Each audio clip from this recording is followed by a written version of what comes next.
नमस्कार साथियों, स्वागत है आप सभी का आपके अपने प्लेटफॉर्म सक्सेस पॉइंट पर फिर से एक बार। जो ग्राम विकास अधिकारी का एग्जाम है उसका मेंस का शेड्यूल जारी हो चुका है और उसके अलावा जो इसके अंदर मेजर रोल इस बार प्ले करने वाली है वो मैथमेटिक्स है। सभी ने सिलेबस देख लिया होगा और आज की क्लास में हम विस्तृत रूप से सिलेबस पे भी चर्चा करेंगे। सबसे पहली बात, 40 अंकों की मैथमेटिक्स इस सिलेबस में उन्होंने दी है, यानी हम डायरेक्टली कह सकते हैं कि बहुत अहम किरदार इस बार मैथमेटिक्स निभाने वाली है आपकी मुख्य परीक्षा में। तो विद्यार्थियों की डिमांड को ध्यान रखते हुए जो ग्राम विकास अधिकारी की मैथमेटिक्स का कंप्लीट सिलेबस है वो आप लोगों के लिए लॉन्च कर दिया गया है। उसकी जो डिटेल है उस पर विस्तृत रूप से आज हम चर्चा करेंगे। क्या जोड़ा गया है, क्या इंक्लूड हुआ है, क्या एक्सक्लूड हुआ है, एक एक पॉइंट पे आज हम चर्चा करेंगे। सबसे पहले तो जिन भी विद्यार्थियों का जो प्रीलिम्स का एग्जाम क्लियर हुआ है उनको मेरी तरफ से शुभकामनाएं और मैं आशा करता हूं कि जो मेंस एग्जाम आप लोगों का होने वाला है उसमें आप बहुत अच्छी तैयारी जारी रखेंगे और अपना जो सिलेक्शन है, अपना जो चयन है वो सुनिश्चित करेंगे। तो स्टार्ट करते हैं। देखिए, सबसे पहली चीज़ अगर मैं आप लोगों से बात करता हूं कि क्या क्या इंक्लूड किया गया, देखिए सबसे पहली चीज़ क्या है, दशमलव एवं भिन्न, यानी कि डेसिमल और फ्रैक्शन की बात की जाए तो ये टॉपिक पहले भी था, अभी भी है, नया कुछ भी इसमें इंक्लूड नहीं किया गया है। दशमलव और भिन्न के अंदर आपके देखिए, डेसिमल के अंदर आपके बार से रिलेटेड क्वेश्चन पूछा जा सकता है और अगर हम भिन्न की बात करते हैं तो आपके या तो एक क्वेश्चन पूछा जा सकता है संक्रियाओं से रिलेटेड या उनके क्रम से रिलेटेड, कि आरोही क्रम क्या होगा, अवरोही क्रम क्या होगा, इससे रिलेटेड क्वेश्चन पूछा जा सकता है, या उनके कोई जोड़ घटाव गुणा भाग यानी ऑपरेशन से रिलेटेड क्वेश्चन इसमें बन सकता है। तो मेरे अकॉर्डिंग देखिए, सबसे पहली चीज़ तो यही है कि 40 मार्क्स की है मैथमेटिक्स, यानी लगभग अगर मैं बात करूं तो 32 क्वेश्चन यानी कि 32 क्वेश्चन पूछे जा सकते हैं। तो दशमलव और भिन्न की बात करें तो लगभग 2 से 3 क्वेश्चन आपके जो मुख्य परीक्षा होने वाली है उसमें पूछा जा सकता है आप लोगों के। उसके बाद अगला टॉपिक दिया इन्होंने परसेंटेज यानी कि प्रतिशत, और वृद्धि एवं ह्रास दर यानी कमी और वृद्धि ये जनसंख्या में पूछी जा सकती है। ये जो रेट से रिलेटेड क्वेश्चन है उनमें भी पूछा जा सकता है। एक बिल्कुल बेसिक टॉपिक है आप लोगों के, और अगर हम बात करें तो 2 क्वेश्चन इस टॉपिक के आप लोगों के पूछे जा सकते हैं। अगला है अनुपात एवं समानुपात तथा साझा। ये दोनों टॉपिक एक दूसरे से रिलेटेड हैं, दोनों टॉपिक एक दूसरे से जुड़े हुए हैं और इसके अंदर एक मिक्स्ड प्रोपोर्शन का यानी मिश्र समानुपात का हिस्सा है वो भी पूछा जा सकता है आप लोगों के। अनुपात और समानुपात में देखिए, एक क्वेश्चन तो बेसिक आएगा, एक क्वेश्चन बिल्कुल बेसिक आएगा, एक क्वेश्चन आपका एज से रिलेटेड में भी पूछा जा सकता है क्योंकि वो भी एक अनुपात का हिस्सा है। तो अनुपात समानुपात के आप लोगों के 2 क्वेश्चन यहाँ पूछे जा सकते हैं। साझा यानी कि पार्टनरशिप, डिटेल में आप लोगों को बताया गया है, फिर भी देखिए पार्टनरशिप में आपको इतना ही याद रखना होता है कि जो प्रॉफिट है, जो लाभ है हमारा, हम जितना अमाउंट यानी जितनी धनराशि जितने समय के लिए लगाते हैं उसके कॉरस्पॉन्डिंग हमें प्रॉफिट होता है। इससे रिलेटेड आपके टॉपिक इंक्लूड हुआ है तो 1 से 2 क्वेश्चन में भी पॉसिबल ये पूछ सकते हैं आपके। ठीक है, अगला टॉपिक है एवरेज यानी कि औसत। बहुत ही शानदार तरीके से आप लोगों को एवरेज पढ़ाया गया है, नया टॉपिक नहीं है, पुराना टॉपिक ही है। तो इसके अंदर भी आप लोगों की अगर बात की जाए तो 2 से 3 क्वेश्चन एवरेज के पूछे जा सकते हैं। ठीक है, अगली हम बात करते हैं साधारण ब्याज भी है इस बार, चक्रवृद्धि ब्याज भी है और किस्तों में भुगतान। सिंपल इंटरेस्ट के अंदर भी किस्तों का क्वेश्चन पूछा जा सकता है और उसके अलावा जो आप लोगों का कंपाउंड इंटरेस्ट है उसमें भी इंस्टॉलमेंट का क्वेश्चन पूछा जा सकता है, क्योंकि अलग से मेंशन किया ये टॉपिक आपके कि किस्तों में भुगतान यानी कि इंस्टॉलमेंट में आप किस प्रकार राशि को पे करते हैं। तो देखिए, एक क्वेश्चन इसका पूछ सकते हैं क्योंकि टॉपिक अलग से दिया है तो एक क्वेश्चन 100% आएगा। और सिंपल इंटरेस्ट और जो कंपाउंड इंटरेस्ट है 2 क्वेश्चन आपके बेसिक बनेंगे जैसा कि मेरा अनुमान है, और एक क्वेश्चन आपके बन सकता है साधारण ब्याज और चक्रवृद्धि ब्याज में अंतर से रिलेटेड, वो 2 वर्ष के लिए हो सकता है या 3 वर्ष के लिए भी पूछा जा सकता है। यानी अगर मैं इस टॉपिक की बात करूं तो लगभग 4 क्वेश्चन आप लोगों के पूछे जा सकते हैं। क्लियर, सिंपल टॉपिक है, हम बहुत अच्छे तरीके से इस टॉपिक को करेंगे। लाभ हानि एवं बट्टा यानी कि discount, profit and loss and discount, profit क्या है, लॉस क्या है। अब देखिए, अगर मैं 2021 से बात करता हूं, कोविड के बाद में यानी पोस्ट कोविड की अगर मैं बात करूं तो जितने भी एग्जाम हुए, चाहे वो स्टेट गवर्नमेंट ने लिया है चाहे वो सेंट्रल गवर्नमेंट ने लिया है, क्वेश्चनों का जो स्तर है वो धीरे धीरे इस टॉपिक में इंक्रीज हो रहा है। तो जो हमारा सिलेबस है, पूरा जो हमारा पैटर्न है, जो कोर्स लॉन्च किया गया है, उसमें बिल्कुल बेसिक से लेकर एक एडवांस स्तर तक के क्वेश्चन मैंने सारे इंक्लूड किए हैं। और सबसे बड़ी बात क्या है 20 साल हमारे कोर्स में, कि जो प्रीवियस ईयर में आए हुए हैं 30% क्वेश्चन वही है जो प्रीवियस ईयर में आए हुए हैं। यानी आप लोगों को अलग से कोई बुक्स परचेज करने की जरूरत नहीं है। अगर आप ईमानदारी से इस कोर्स को कर लेते हैं तो 32 क्वेश्चन सही होने के चांसेस बहुत ज़्यादा हैं आपके। लाभ अनियम छूट के, यानी कि इसके भी आपके 2 क्वेश्चन से 3 क्वेश्चन पूछे जा सकते हैं। ठीक है, अगला है आपके समय एवं दूरी। समय से रिलेटेड, दूरी से रिलेटेड, यानी चाल भी इसमें इंक्लूड रहेगी। यानी कि चाल, समय और दूरी का क्वेश्चन, एक क्वेश्चन तो आपके 100% इसके अंदर रेलगाड़ी का यानी कि ट्रेन का पूछेगा, और एक क्वेश्चन आप लोगों का चाल, समय, दूरी में अंतर से रिलेटेड पूछ सकता है कि अगर कोई व्यक्ति अपनी चाल बढ़ा दे तो समय इतना लगता है। या डिस्टेंस से रिलेटेड क्वेश्चन पूछा जा सकता है आपका, वो ट्रेन में भी हो सकता है और इनमें बेसिक में भी हो सकता है। और चाल, समय और मैं अगर दूरी की बात करता हूं तो उसने देखिए बोट एंड स्ट्रीम इन्होंने लिखा नहीं है, नाव एवं धारा लिखा नहीं, लेकिन वो भी चाल और दूरी से रिलेटेड ही टॉपिक है, तो उसका क्वेश्चन बन सकता है। तो हम बात करते हैं तो इस पूरे टॉपिक के आपके अगेन 2 से 3 क्वेश्चन पूछे जा सकते हैं। ठीक है, ये जो अर्थमेटिक का पार्ट है ये बहुत डिटेल में मैंने आप लोगों को करवाया हुआ है अपने कोर्स में, बिल्कुल बेसिक से स्टार्ट होके, बेसिक नहीं मैं ये बोलूंगा 0 लेवल से स्टार्ट होके एक एडवांस स्तर तक के क्वेश्चन आपको करवाए हुए। तो अर्थमेटिक वाला पोर्शन है, ये आपका स्कोरिंग पार्ट है पूरा। अगर मैं बात करता हूं तो ये स्कोरिंग पार्ट है, ये आप लोगों को बहुत अच्छे तरीके से करना है, क्योंकि अगर इस पोर्शन में आप लोगों के नंबर कटते हैं तो आप मान के चलिए आप काफ़ी विद्यार्थियों से पीछे चले जाएंगे। फिर हम चलते हैं हमारे अगले पैटर्न पर। तो ध्यान रखिए, पहला दिया हुआ है आपको गुणनखंड, वो भी किसके, बहुपदों के। ठीक है, फैक्टर से रिलेटेड जैसे एग्जाम्पल ले लेते हैं, मान लीजिए ये ले लिया एग्जाम्पल x² + 5x + 6, इसके फैक्टर क्या होंगे, या 2 आपके इस प्रकार के बहुपद दे सकता है और उनसे रिलेटेड पूछ सकता है कि इनका उभयनिष्ठ गुणनखंड क्या होगा, भाज्य, भाजक, भागफल, इनसे रिलेटेड क्वेश्चन भी पूछ सकते हैं क्योंकि वो बहुपदों में आएंगे। वो ये भी पूछ सकता है क्वेश्चन की बहुपद है क्या, बहुपद के प्रकार क्या है, इनके टाइप्स क्या है, अचर बहुपद क्या कहलाते हैं, लीनियर है वो क्या कहलाएंगे, डिटेल आपके पूछी जा सकती है। फैक्टर के क्वेश्चन आपके बेसिक अलजेब्रा का पार्ट है, तो इसके अंदर भी आपके 2 से 3 क्वेश्चन बन सकते हैं। बहुत अच्छे से करना पड़ेगा, अच्छा टॉपिक है। अब उसने देखिए बहुपदों के एलसीएम एंड एचसीएफ, उसने एक वर्ड दिया है यहाँ पे बहुपदों के, अलग से नहीं बोला एलसीएम एंड एचसीएफ की बात, केवल बहुपदों की बात की जा रही है। लेकिन देखिए हम बात करते हैं उनके पैटर्न की, तो वो किस हिसाब से सोच रहे हैं हमें नहीं पता चलता। तो यहाँ पे एलसीएम एंड एचसीएफ भी आप लोगों के लिए पूरा अपलोड कर दिया गया है कोर्स के अंदर। मैंने एलसीएम एचसीएफ भी पढ़ाया उसमें, और जो बहुपदों के क्वेश्चन किस प्रकार बन सकते हैं वो भी आप लोगों को बताएंगे। ज़्यादा तो नहीं, लेकिन 1 से 2 क्वेश्चन इस टॉपिक के बन सकते हैं। इजी टॉपिक है, इतना पैनिक होने की आवश्यकता नहीं है, सिंपल है, स्कोरिंग है ये भी बिल्कुल। अगला आ गया 2 चरों वाले रेखिक समीकरण, यानी कि linear equation in 2 variables, x और वाई में, ए और बी में, एल और एम में, किसी में भी आपके क्वेश्चन पूछे जा सकते हैं। इसके अंदर एक पार्ट आता है युगपत समीकरण का, जो कि मॉडल पेपर में मैंने आप लोगों को करवाया भी है। युगपत समीकरण से रिलेटेड क्वेश्चन बन सकता है कि कब रेखाएं संपाती होगी, कब प्रतिच्छेद होगी, कब समांतर होगी, कब अनंतल होंगे, कब लिमिटेड सॉल्यूशन होंगे, इसका क्वेश्चन बन सकता है। एक क्वेश्चन आपके बेसिक बनेगा, वो आपके एक नियम से रिलेटेड भी बना सकते हैं। तो इस क्वेश्चन के आपके, या मैं बात करूं इस टॉपिक की, तो लगभग 2 क्वेश्चन बन सकते हैं।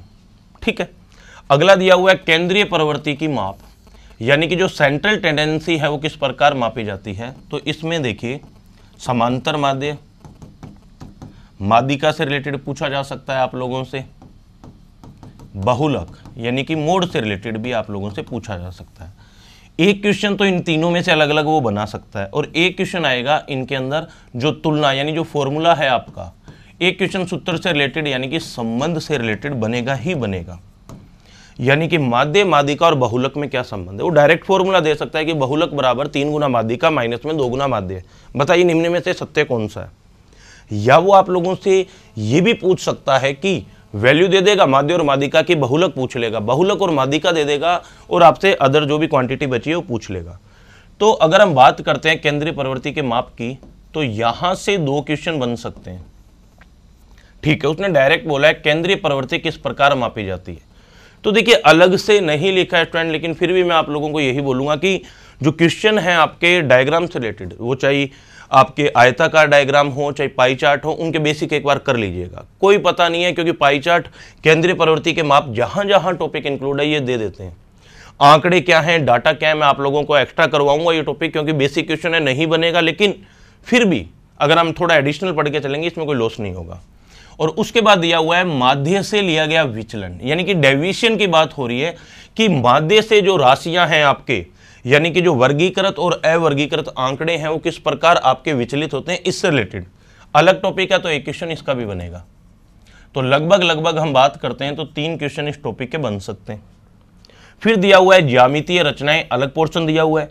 ज्यामितीय रचनाओं का मतलब आप ये ले सकते हैं बेसिक, यानी कि रेखा एवं कोण, इससे रिलेटेड क्वेश्चन आपका बनेगा। ट्रायंगल नहीं दिया, लेकिन इंक्लूड इसलिए किया जा रहा है क्योंकि ज्यामितीय रचनाओं का एक भाग है त्रिभुज, बन सकता है क्वेश्चन।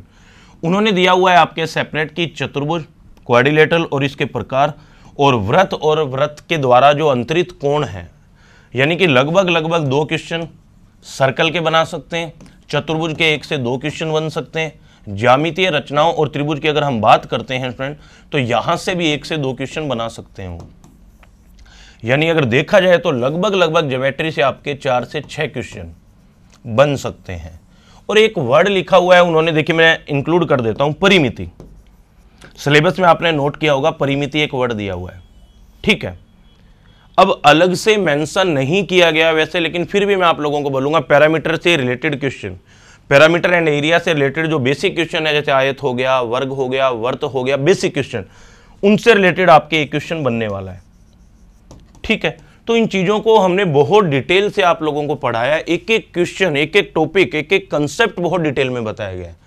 और लगभग अगर मैं बात करता हूं स्टूडेंट आप लोगों से, तो मैथमेटिक्स की अगर बात की जाए तो 40 मार्क्स का पैटर्न है। 160 क्वेश्चन उन्होंने बोला है कि 200 नंबर के आएंगे। अगर हम इससे डिवाइड करें तो एक क्वेश्चन बनता है आपके 1.25 नंबर का। आगे पता नहीं है ये किस प्रकार डिस्ट्रीब्यूट करेंगे, क्या पता ऐसे भी किया जा सकता है कि एक क्वेश्चन मैथमेटिक्स का 1 नंबर का दे दे, बाकियों के अंदर थोड़ा कम ज़्यादा कर सकते हैं। तो 32 या आपके 40 क्वेश्चन, 32 या 40 क्वेश्चन आप लोगों के मैथमेटिक्स के अंदर पूछे जाएंगे। मैं आप लोगों को यही बोलूँगा, ये स्कोरिंग पार्ट है। जिस प्रकार अगर हम जीके की बात करें तो ज्योग्राफी का पोर्शन बहुत दिया हुआ है इन्होंने, इसी प्रकार ज्योग्राफी के लोग पढ़ रहे हैं बहुत टाइम से, क्योंकि लगभग 1.75 लाख विद्यार्थियों ने एग्जाम क्लियर किया, यानी बहुत बड़ा एग्जाम होने वाला है मेंस का भी आपका। और जो मैथमेटिक्स है वो स्कोरिंग सब्जेक्ट रहने वाला है आपका।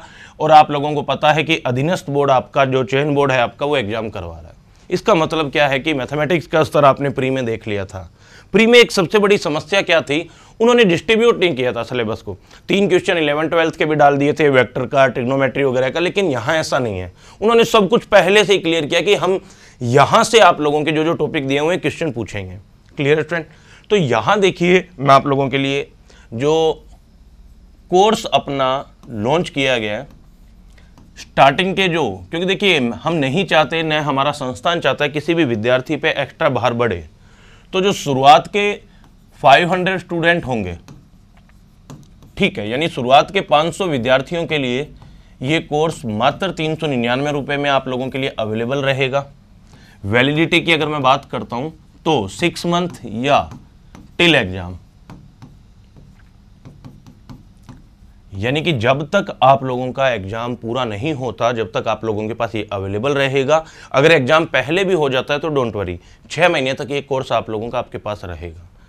अब इस कोर्स में आप लोगों को फैसिलिटीज क्या क्या मिल रही है, अगर मैं बात करता हूँ विशेषताओं की, तो देखिए इसके अंदर आपको जितनी भी क्लासेज हैं वो रिकॉर्डेड मिलेगी, ठीक है। और उसके अलावा जो पैनल के ऊपर आप लोगों को पढ़ाया जा रहा है, जो आप ये सामने देख रहे हैं, उसके पीडीएफ भी, यानी प्रत्येक टॉपिक के पैनल पीडीएफ अवेलेबल होंगे। और उसके अलावा अगर मैं बात करूं तो टॉपिक वाइज टेस्ट कुछ अपलोड कर दिए गए हैं, बाकी धीरे धीरे अपलोड कर दिए जाएंगे। टॉपिक वाइज टेस्ट आपके प्रत्येक टॉपिक के अवेलेबल रहेंगे।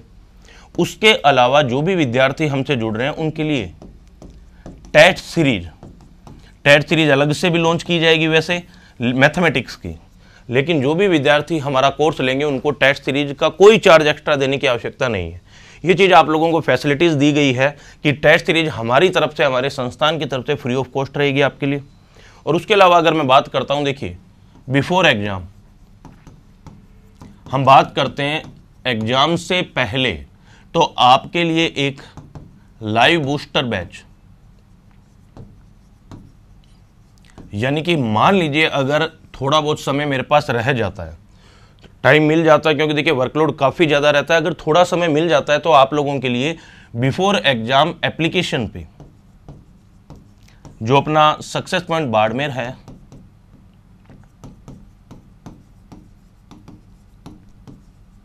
जो एप्लीकेशन है आपका, उस पे अवेलेबल रहेगी मेरी क्लासें एग्जाम से पहले, ताकि आपकी तैयारी को बहुत अच्छे तरीके से सुदृढ़ किया जा सके। इसके लिए हम क्या करेंगे, आपके लिए टोटल जो लाइव बैच होगा वो भी अवेलेबल कराएंगे। और दूसरी चीज क्या है, देखिए जो अपना कोर्स है इसके अंदर एनसीईआरटी और जो अपने पहले किताबें लगा करती थी आरबीएसई बोर्ड की, ठीक है, यानी कि 7th से लेकर 10th क्लास तक जो आप लोगों का सिलेबस है उनके अकॉर्डिंग एनसीईआरटी एक्स्ट्रा करने की जरूरत नहीं, पूरी की पूरी एनसीईआरटी आप लोगों को मैं उसमें करवाने वाला हूं। और उसके अलावा बेसिक टू एडवांस क्वेश्चन आप लोगों को अवेलेबल रहेंगे। और उसके अलावा जो प्रीवियस ईयर के अंदर आए हुए क्वेश्चन हैं, यानी कि जो पिछली परीक्षाओं में आए हुए क्वेश्चन है, वो भी आप लोगों को मार्केट से एक्स्ट्रा लेने की जरूरत नहीं है, वो अवेलेबल रहेंगे।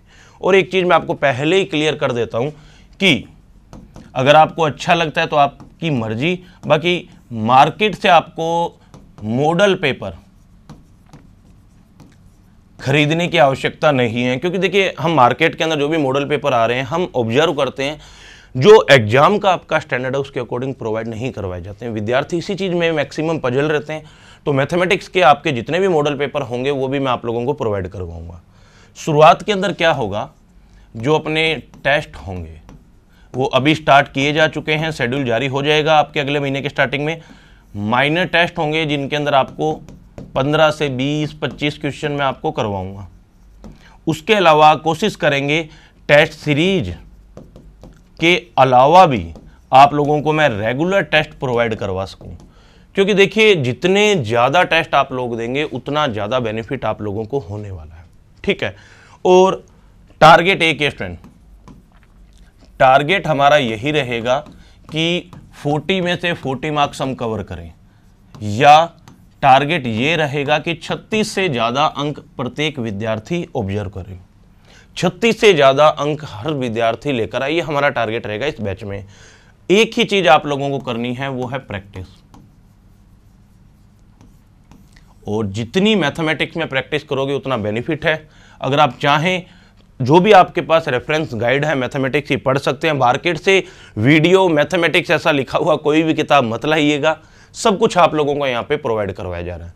और ये कोर्स आप लोगों के लिए बिल्कुल न्यू फ्रेश कोर्स अपलोड कर दिया गया है। जो भी विद्यार्थी जुड़ना चाहते हैं डेमो इसमें फ्री होगा, आप डेमो वीडियो देखिए और उसके बाद आप चुनाव कीजिए। अगर आपको लगता है कि बहुत अच्छा पढ़ाया जा रहा है तो आप हमारे संस्थान से जुड़ सकते हैं। उसके अलावा जो भी न्यू अपडेट होगी इस बैच से रिलेटेड मैं टाइम टू टाइम आपके बीच में अवेलेबल रहूँगा। और एक बात बताऊँ, हर संडे को या जब भी मुझे टाइम मिलेगा आपके लिए डाउट क्लासेज, किस पे, एप्लीकेशन पे, यानी कि एप्लीकेशन पे मैं लाइव रहा करूंगा हर संडे को, या जब भी मेरे पास टाइम होगा मैं आप लोगों के बीच में लाइव रहूंगा। कोई भी डाउट होता है उसका सॉल्यूशन निकालने के लिए आप हमेशा जो हमारी एकेडमी के नंबर है उन पे कॉल कर सकते हैं। किसी भी प्रकार का डाउट हो तो कोई ना कोई आप लोगों के लिए अवेलेबल जरूर रहेगा। तो इन्हीं शुभकामनाओं के साथ स्टूडेंट मैं अब आपसे विदा लेता हूं और मैं आशा करूंगा कि इस साल मेंस के एग्जाम में प्रत्येक विद्यार्थी बहुत अच्छी परफॉर्मेंस दे। मिलता हूं आप सभी विद्यार्थियों से जल्दी इसी आशा के साथ कि सभी विद्यार्थी इस साल अपना वीडियो मेंस के एग्जाम में चयन सुनिश्चित करेंगे। धन्यवाद।